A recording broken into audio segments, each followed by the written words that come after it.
Bon bah salut et puis bienvenue à tous. Bon, vidéo un peu particulière. Ouais, l'heure est grave. L'heure est très grave. Et ouais, notre président qui est perché. Il y a un moment, je pense on a touché le fond. Ou on a atteint des sommets. Je sais pas, l'un ou l'autre. Mais déjà qu'il prend notre pognon, qu'il le donne à tout le monde sauf à nous. Mais alors maintenant, il veut carrément envoyer des soldats en Ukraine faire la guerre, là, hein. Enfin, il les envoie de mort certaine, hein, de toute manière, hein. Tout ça parce que monsieur, je sais pas, il a dû péter un plomb ou il s'est senti pousser des ailes.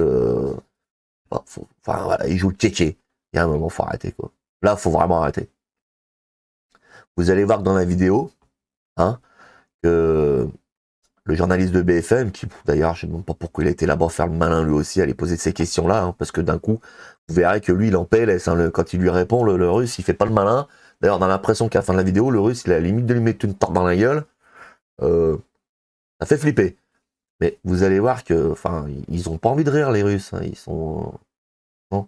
Ils le prennent pas avec le sourire de fait que les Français ils veulent s'amuser à faire les kékés. Non, non, non, non, non, non, c'est à la limite de se prendre une bombe à travers la gueule si ça va trop loin, quoi. Donc moi je vous le dis, ça met des sueurs froides. Vous allez voir la vidéo, regardez-la bien jusqu'au bout, et ça ne fait pas rire du tout. On se dit que là il y a un moment, donner un coup de main, oui, mais dans la limite de ce qu'on est possible de faire, tu vois.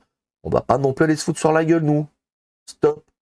Ouais, tu donnes un peu des armes, que là, ça a été toléré, tu vois, un soutien médical, enfin, peu importe. Bon, on reste dans notre champ d'action dans lequel on peut se tenir, hein, parce que envoyer des troupes comme ça, sachant exactement ce qui va se passer, hein, autant leur dire au revoir tout de suite, c'est débile, mais alors, c'est vraiment débile. À un moment, faut arrêter les conneries. Là, faut vraiment arrêter. On leur donne du fric, et on leur donne nos vies. Bravo, hein. Bravo. Ah bon, en gros, c'est ça, hein. Là, ça commence à faire peur. Bref, je vais vous laisser avec la vidéo. Je vous laisse checker, hein. Mais j'ai mis pas mal de morceaux de la vidéo. Et puis, bon, on voit ça juste après.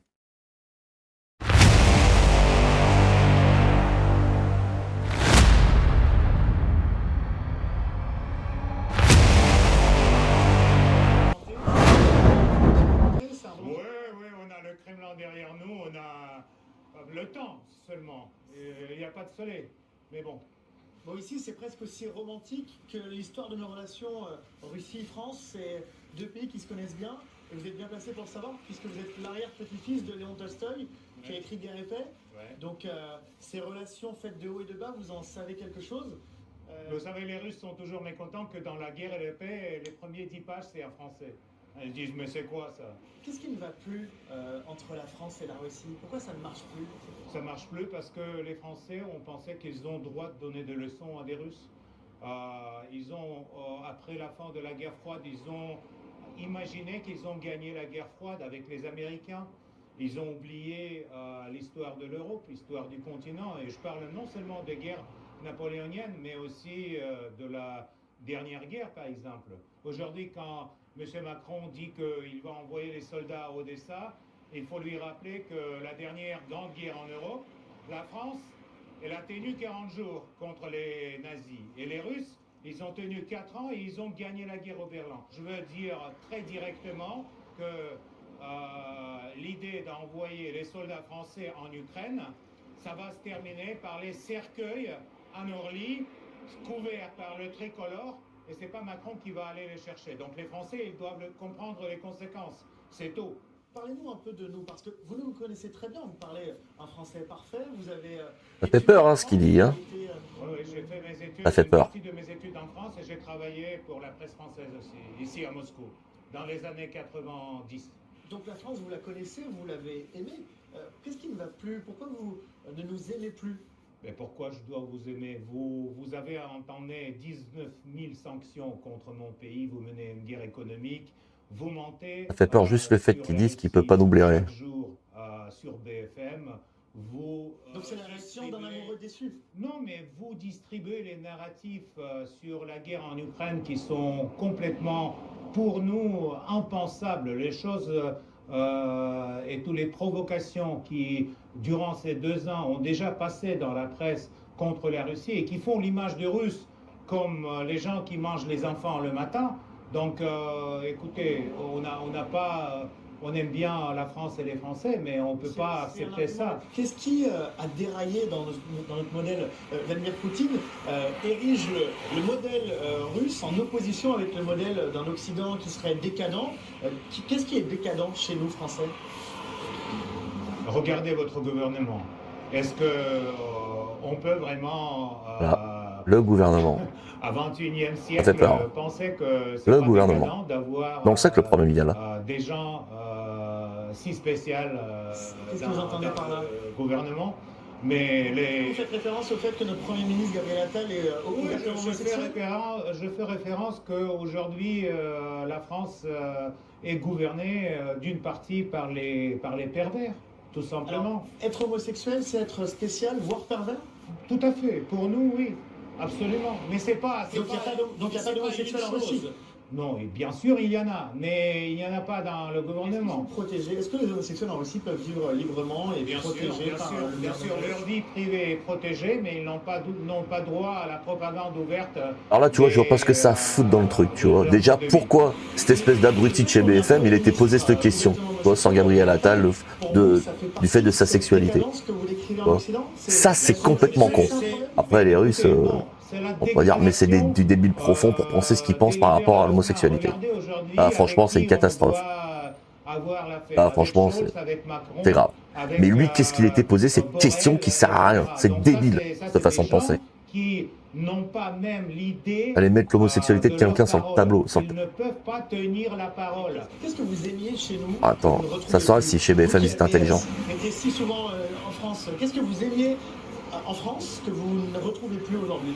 Bah, écoutez, j'aime bien la France, j'aime bien la culture, je regrette beaucoup que je ne pourrais pas amener mes enfants à Louvre, je ne sais pas, montrer Paris, etc. Oui, parce que vous voulez plutôt envoyer une bombe nucléaire à Paris en ce moment, c'est plutôt ça le discours.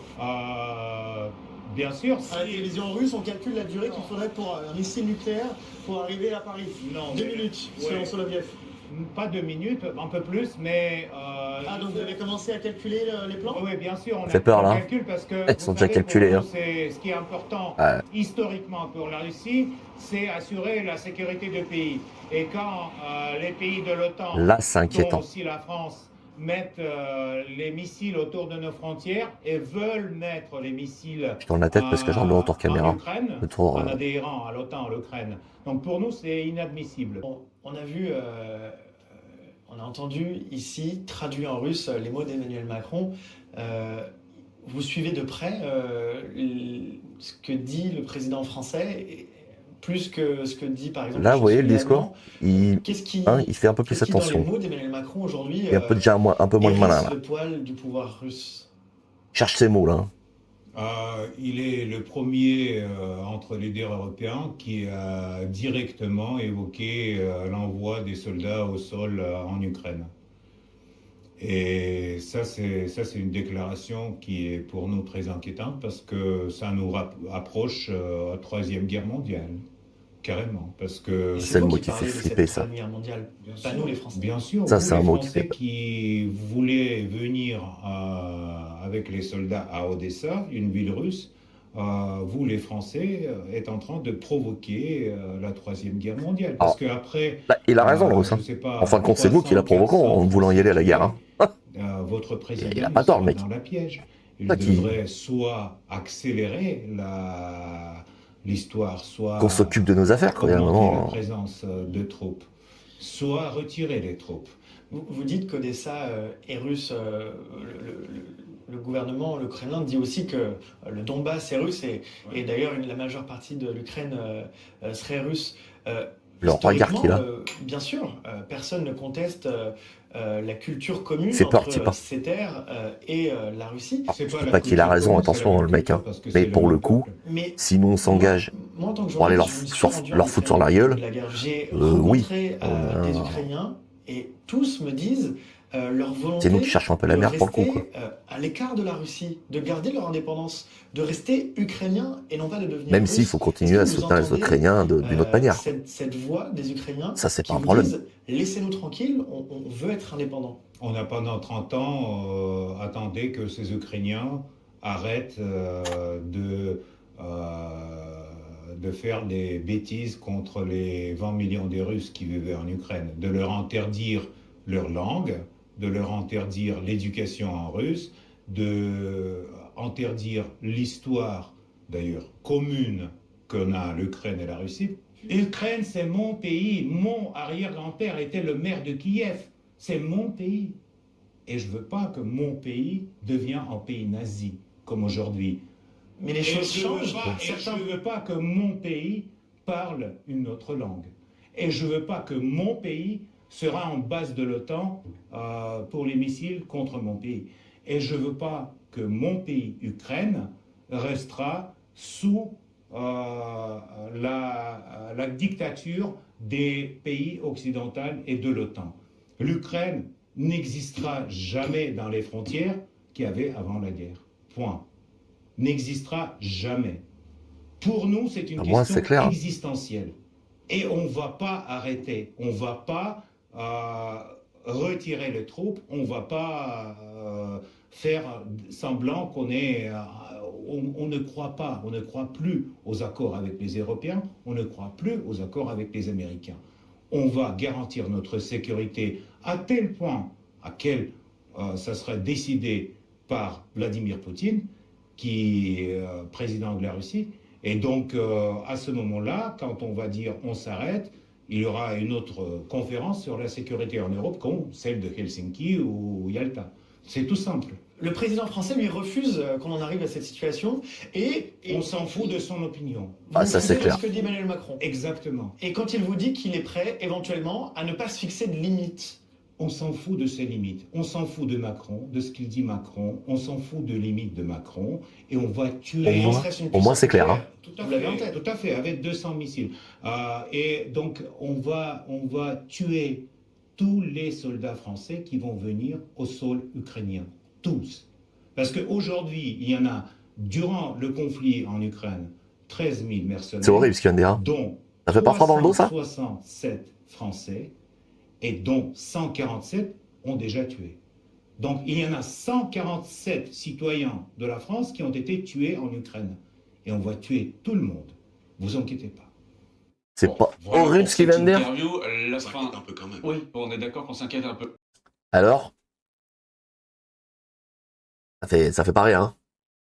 Le mec, il a une tête, il rigole pas. Ça se voit. Hein. Alors, apparemment, il a des petits sourires parce qu'il dit qu'il sait très bien que de toute façon, on fait pas le poids. Hein. Et puis, il a raison. Hein. Faut être honnête. Hein. Mais, hein. Je dis ça, je dis rien, mais l'après, je dis rien parce que ouais, ça fout la chair de poule. Parce que c'est la réalité, quoi. On n'est pas dans un film, là. Hein. C'est pas à quoi il s'attend. Il n'y a pas Bruce Willis qui va débarquer, qui va tout niquer. Hein. Youpi-Kai, pauvre con, non, il n'y aura pas, là. Hein. Non. Ah non, il y a un moment, stop, quoi. Stop. Là, faut... Je sais pas, comment lui expliquer? Il nous met dans une merde, mais il arrête pas, de toute façon, il arrête pas de nous mettre dans la merde. Je dis, le 9 juin, les européennes, faut que ça change. Faut que... Alors on dit, ouais, mais c'est les européennes, c'est pas les présidentielles. Si, ça aura un impact. Il y a un moment, là, ça fait peur. Bref, c'est pas à moi de vous dire ce qu'il faut faire, bien entendu. Hein. Vous faites comme vous voulez. Mais vous le voyez par vous-même. L'heure est grave. L'heure est vraiment grave. Voilà. Bon, sur ce, j'espère que la vidéo vous aura plu et que elle permettra de se remettre aussi en question hein, sur les choix qu'on peut faire dans la vie. Et puis, ma foi, si vous avez des choses à dire en commentaire, n'hésitez pas. Alors pour les gens qui, je vous dirais déjà un peu le tableau, hein, ceux qui vont se dire ah et tout, mais au moins il a des couilles, mais ceci, mais cela. Les gars, si t'es pas content, tu te barres. Alors avant de poser ton commentaire, réfléchis bien à ce que tu vas écrire avant de faire le malin derrière ton PC. Voilà. Si c'est pour raconter des conneries, hein, ou voir ta bouche pour rien, t'écris même rien. Par contre, si c'est constructif, Il n'y a aucun problème. La bonne critique, la critique constructive, j'adore. Voilà, ça permet un débat et il n'y a pas de souci. Bref. Donc, je vous invite à laisser des commentaires. Dites-moi ce que vous en pensez. Et puis vous, votre ressenti compte. Sur ce, sinon, je vous laisse quelques liens utiles en description, hein, parce que moi, je suis sur les réseaux, hein, je suis sur Twitch et tout ça, sur Kik aussi. N'hésitez pas, hein, je fais du gaming hein, la plupart du temps. Là, j'ai fait cette vidéo tout simplement parce que c'était utile d'en parler. Voilà. Bref, sur ce, je vous dis à bientôt, à plus, bisous, ciao, c'était Dex, bye.